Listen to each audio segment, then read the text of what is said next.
Өзіңді тану, ғаламды тану, жақсы мен жаманды тану, өзіңді өзің талқыға салып, адал мен арамды тану. Кім үлкенді сыйласа, кім үлкенді тыңдаса, үлкен болған кезінде сыйлы болмақ өзі де.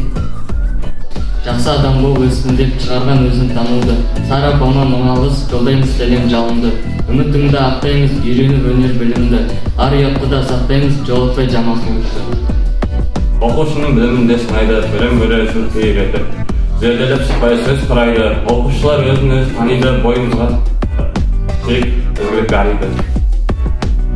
Өмірге қызға қарайсың, бәріне бақыт сыйлайсың, бұл пәнде ерінбей үйренсең, бойыңнан керемет байқайсың. Сабақты оқып тәртіпті болу, білімді жинап, білгені шолу, өз-өзіңді танып, өз бойыңдағы мінді жою. Сара Алпысқызы Назарбаева 1941 жылдың 10 ақпанында Қарағанды облысы Қызылжар селосында дүниеге келді. 1942 жылдың ақпан айынан бастап Көпек Республикалық балалар қайырымдылық қорының негізін қалаушы және президенті.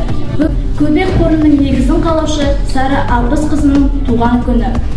Көбек қорын құрып, жетімдерге жәрдемдескен, өзін-өзі тану пәннің білім бағдарламасын енгізіп, жеткіншектердің ізгілік баулығын тұлға 2013 жылдың 1 қыркүйегі өзін-өзі тану пәнінің Қазақстан Республикалық үздіксіз білім беру жүйесін жаппай енгізді.